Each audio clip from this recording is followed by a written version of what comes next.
ፕላስቲክ ጎመን ለመትከል ህብረተሰቡን ለማስተማር ተተከለ ግድግዳ ላይ ሰቅሎ ምናምን እሱን ለማስመረቅ በሬ ነው የታረደው።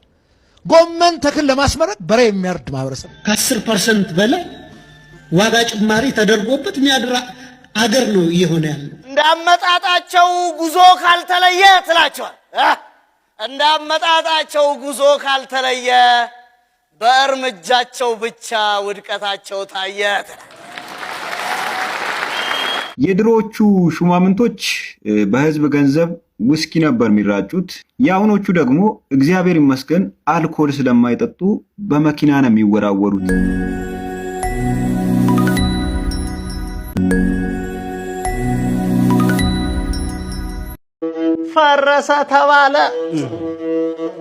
ፈረሰ ተባለ አምፒር ሲኒማው ፊልም ብቻ አይደለም ታሪክ ያሳየው። ቀስ ቀስ እያለች ተጠረገች ፒያሳ በቆሻሻ ሰበብ ንጹህም ተነሳ። ሰው ቀበና ነው ፎቶ እየተነሳ ለምን ማለት ትቷል አይጠይቅም ህዝቡ። ልኑርበት ይላል እችናት ሰበቡ። ታሪክህን ሁሉ ሜዳ አርገውልሃል። ፊልም ቤት አፍርሰው ፊልም ይሰሩብሃል። ፊልም ቤት አፍርሰው ፊልም ይሰሩብሃል። ድራማ ሲሰሩ ሁብህ ተመልካች ሆነሃል። አክተርም እነሱ ዳይሬክተር እነሱ የሰራሉ ቲያትር ሁብህ ህዝቡን እያስነሱ ሆሆሆሆሆ ያጀባጀብ። አሁን እያየነው እንዳለ ነው። ንግድ ሚኒስቴር የዓለም አቀፍ ገበያን መሰረት ሳያደርግ እንደፈለገ ነው። ምንም ኢኮኖሚያዊ አመክኖ መሰረት ሳያደርግ ማሻሻያ እየተደረገ ያለው በአንድ ቀን ከ10% በላይ ዋጋ ጭማሪ ተደርጎበት የሚያድራ አገር ነው እየሆነ ያለው። ይህ ደግሞ በትራንስፖርት ዘርፉ ላይ ለተሰማሩ ትራንስፖርተሮች፣ ለዝቅተኛ የማህበረሰብ ተጠቃሚዎች፣ ለሸቀጥ ነጋዴዎች እነዚህም በከፍተኛ ሁኔታ አፌክት የሚያደርግ ነው። እኔ ጥያቄ ምንድነው ለንግድና ቀጠናዊ ትስስር ሚኒስቴር ይህን ስልጣን ስንሰጥ ዋጋን ከዓለም አቀፍ ዋጋ ጋር መሰረት አድርጎ እንዲያሻሽል የሚያደርግ ገደብ ለምንድን ነው ማናስቀምጥበት? እንደ ህዝብ ተወካይ ምክር ቤቱ ዓላማው አስፈጻሚውን መቆጣጠር ነው። የአስፈጻሚው ስልጣን በህግ የተገደበ የተገራ እንዲሆን ማድረግ ነው። ስለዚህ በፈለገው ሰዓት በወር አንድ እየተነሳ እስከ 10 ብር የሚጨምርበት አገር እንዲሆን ያን ስልጣን ለቀን የሰጠነው ለምንድን ነው? አዋጁ በግልጽ ከዓለም አቀፍ ገበያና ከኢትዮጵያ ተለዋዋጮች ጋር የተያዘ የዋጋ ማሻሻያ ማድረግ እንደሚችልና ያን ማድረግ ካልቻለ ደግሞ በተለይ ቋሚ ኮሚቴው ቁጥጥር የሚያደርግበትን ሜካኒዝም የነዳጅና ኤነርጂ ባለስልጣንም ሊቆጣጠርበት የሚችልበትን ሜካኒዝም አላካተተም። ስለዚህ ይህን ችግር አሁንም እንዲቀጥል ልንፈቅድ ነው ማለት ነውና በሱ ላይ ምንድነው እየተባለ ያለው? የትምህርት ማስረጃ እስከ ፒኤችዲ ድረስ እየተገዛ እየመጣ ያ ሰው ፒኤችዲ ያለው ማስተርስ አለው ብለን ስንመድበው የሚፈጠረው ችግር አገርን የሚጎዳው ህዝብ ነው የሚጎዳው። ግራ እኮ የገባ ነገር ነው። እዚህ ጋር በትምህርት እንዳትመዝን የትምህርት ስርዓቱ ላይ እንዲህ አይነት ብርቱ ጠባሳዎች አሉ። ከትምህርት ማስረጃ ጋር ተያይዞ ሰውየውም እንግዲህ በትምህርት ነው አንዱ የሚመዘነው። ይህ ነገር ላለፉት 30 ዓመታትም የገደላት የውሸት ሪፖርት ነው። አሁንም የገደላት ያለው የውሸት ሪፖርት ነው። አልቆመም። ይሄ የውሸት ሪፖርት ከአቅም በላይ የሆነ እቅድ ይታቀዳል።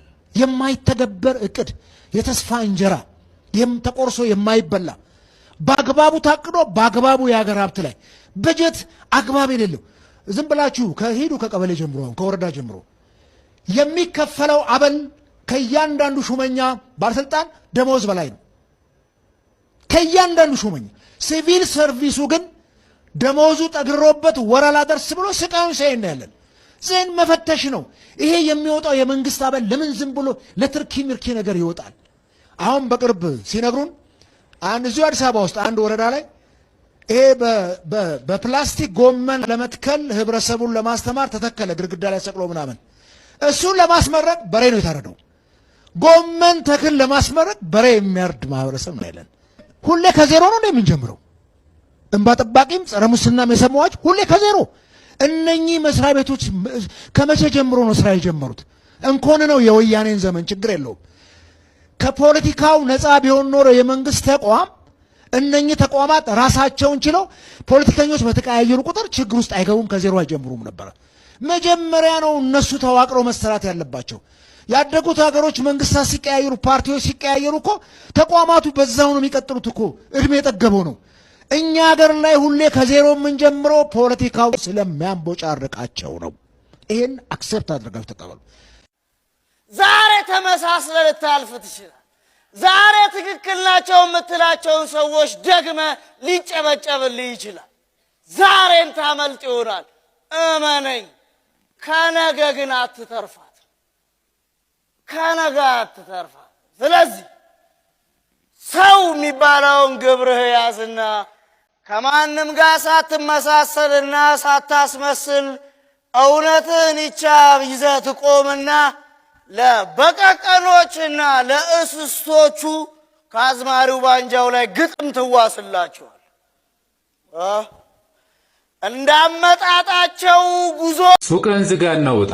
ምክንያቱም ካሁን በኋላ የምትሰራው ለራስህ አይደለም፣ ለአይኤምኤፍ ነው። ሀገር በደም እየታጠበች ህዝብ በጦርነት እያለቀ ባለበት ሰዓት በነጋዴው ላይ የግብር ናዳ ማውረድ ይህ የታቀደ የኢኮኖሚ ግድያ ነው። ህዝቡ የቀን ጉርሱን አጥቷል። ነጋዴው የኪሳራ ማዕበል ውስጥ ነው። መንግስት ግን የዶላር ጥማቱን በእናንተ ላብ ሊወጣ ወስኗል። አሁን ሀገሪቱን እየመራት ያለው መንግስት ሳይሆን ዋሽንግተን ዲሲ ነው። አንተን አክስሮ ለውጭ ብድር መክፈያ ሊያደርጉ ነው። አይኤምኤፍ ለሰጠው ብድር ዋስትናው ያንተ ላብ ነው። የሚያሳዝነው መንግስት የዜጋውን እንባ ሳይሆን የአይኤምኤፍን ፈገግታ መርጧል። አሁን ጥያቄው ለእናንተ ነው። መንግስት መታዘዝ ያለበት ለተራበው ህዝቡ ነው ወይስ ለአይኤምኤፍ?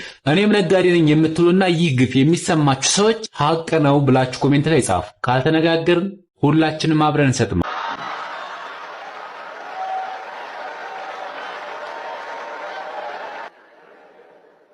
ፍቅር ሁል ጊዜ አልጋ ላይ አይሰለችህም? ሁሌ አልጋ ላይ እንደ በሽተኛ ይሰለቻል። እንዴት እንድናደርግ ፈልገሽ ነው? እኔ ጠረጴዛው ላይ ደገፍ እላለሁ፣ አንተ ወንበር ላይ ትወጣለህ። የቀረውን ለእኔ ተውልኝ።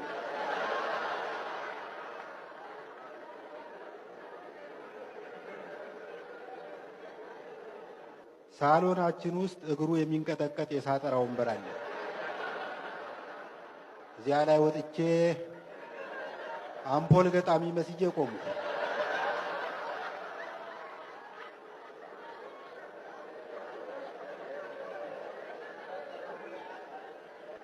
ከአንድ ደቂቃ ምናምን ሰከንድ በኋላ እሷ ፍቅር እንዴት ነበር? ጥርሴን አስለቅመሺ ነበር።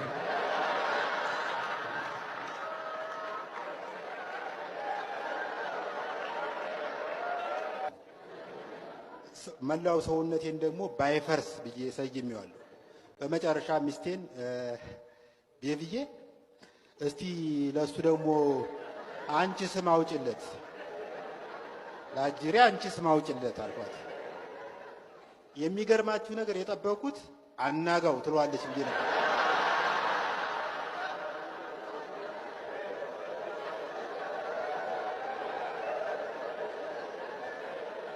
ይሄ እንኳን ቢቀር ሀጎሴ ምናምን ትሏለች ብዬ አስቤ ነው።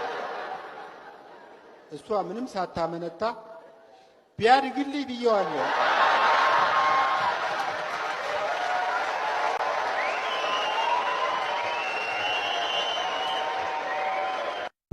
አንድ የፓርላማ አባል ምንም አይነት ሐሳብ ይሁን ሲገልጽ ሌላኛው የፓርላማ አባል መሳቅ ብዙም የሚደነቅ ባህሪ አይደለም። የዚህ አድናቂ አይደለም። ጠቅላይ ሚኒስትሩን ወዳልሆነ አቅጣጫ ልትመራቸው ካልሆነ በስተቀር አይጠቅምም። የሆነ የሚሳቀበት ጉዳይም አይደለም። ይሄ መጀመሪያ ነገር የፓርላማው አባል ያነሱት ጥያቄ በጣም መሰረታዊ ጥያቄዎች ናቸው። ይሄ ዝም ብለም የምታጣጥለውም አይደለም። እንደዛ ተጨናንቀው አቆላምጠው ምናምን ነው ያው ጥያቄያቸውን ያቀረቡት። ተለማምጠው ነው ያቀረቡት።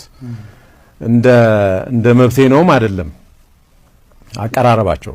እንደሱም ሆኖ ግን አልቀረላቸውም። ባይ ዘ ወይ ባለፈውም የዛሬ ዓመት ነው መሰለኝ ተመሳሳይ ካቢኔ ሲዋቀር የዛኔም ተመሳሳይ ነው የተሳቀባቸው። እኔ ይሄ ጥሩ ባህሪ አይደለም። የዛኔም አውግዘናል ትዝ ይልህ ከነበርና ሐሳባቸው ዝም ብሎም እንኳን ቢሆን በስርዓት ሰምተህ መልስ ነው መሰጠት ያለበት ብዬ ማምነው እና የሌሎቹ ምናልባትም እኮ አንድም ቃል ለማውጣት ከሬጅ የሌላቸው ዝም ብለው ጀምረው ዝም ብለው አመቱን የሚጨርሱ ሰዎች እኮ ናቸው የሳቁት። ምንም ሐሳብ የሌላቸው እኚህ ሰው ሐሳብ ነው ያቀረቡት። ልክ ናቸው ልክ አይደሉም ሊያከራክር ይችላል። በሐሳባቸው መሳቅ ግን ተገቢ አይደለም።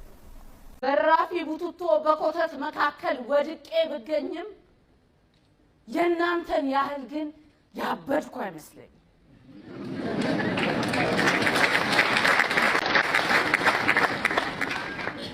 መቼም ሰውን ሰው ያሰኘው ከእንስሳት ካራዊት ከሁሉ የበላይ ግዙፍ ያደረገው አርቆ ማሰቡ ማንሰላሰሉ ነው።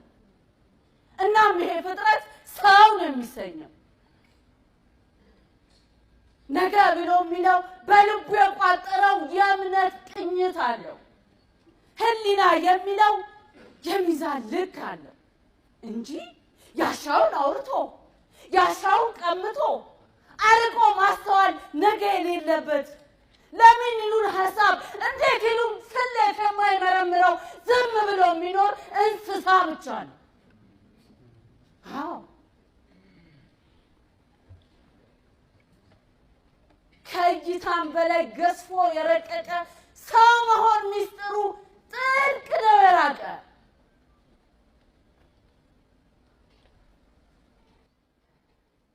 እናም ሰፊ ሀገር ይዘህ ሰፊ መሬት ይዘህ በጎጥ እየከፈልክ ሰውን እንደ እህል በዘር እየከፈልክ ለልጅህ ታውርሰው እውነት ከእጅህ አጥሮ የአንድነቱን ገመድ በላሸቀ እሳቤ ተጎትቶ ከሮ አንድነቱ ማሳ ራስን ገንጥለ እኔ በሚል መጤ አጉል ቃል ደንቁረ ስታሳስት አገር ስትገነጥል የኖረውን ፍቅር በስጋት ስታጥጥን እዚህ ቁጭ ብዬ በስጋት እያየው በትዝብት እያየው አሁን ከኔ እናንተ ማን ነው እብድ እላለሁ። ይልቅስ አትርሳ፣ ይልቅስ አትርሳ፣ ይልቅስ አትርሳ። መኪና በነዳው ደህና በለበሰ በአስመሳይ እኮ ነው አገር የታመሰ።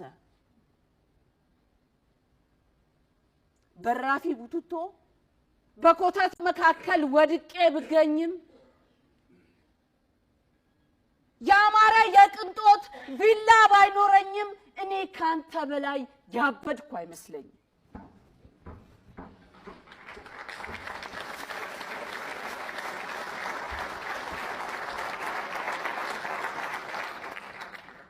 አሁን ሰው ለመሆን ከሰው ለመቆጠር ምንድነው መለኪያው? ምንድነው መስፈርቱ? አጭበርባሪ ሁላ ሰው ለመሆን በርቱ። የድሮቹ ሹማምንቶች በህዝብ ገንዘብ ውስኪ ነበር የሚራጩት።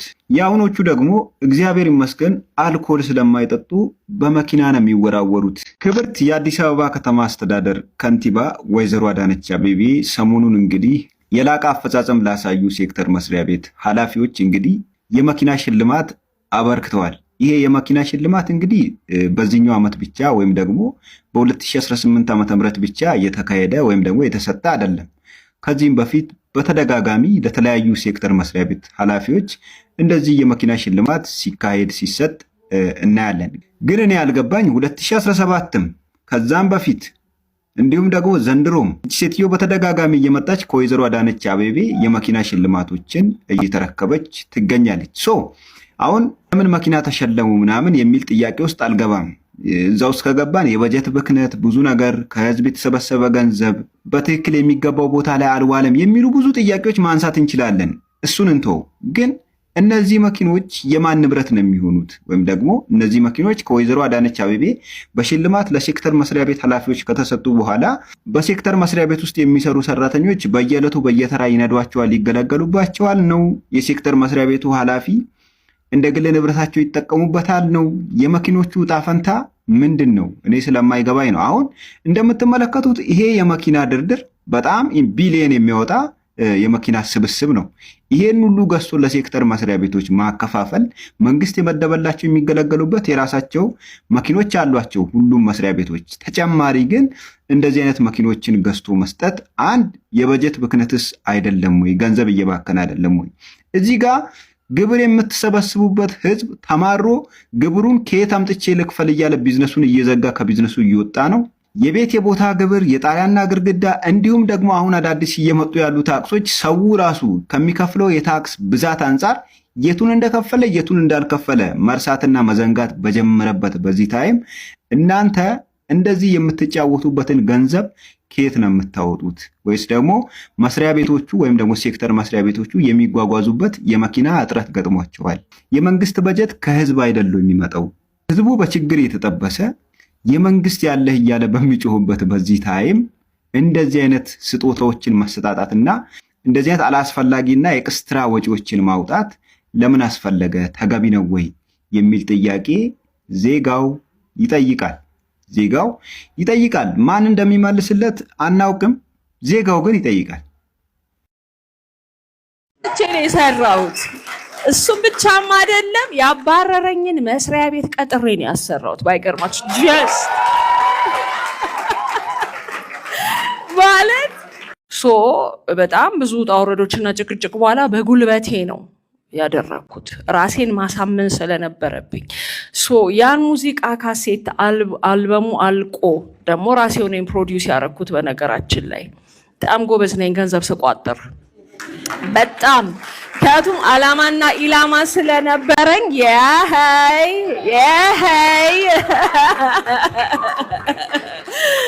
ማለት በጣም ጎበዝ ነኝ ገንዘብ ሳስቀምጥ። ምክንያቱም የመጣሁባትን መንገድ በሞት አረሳትም።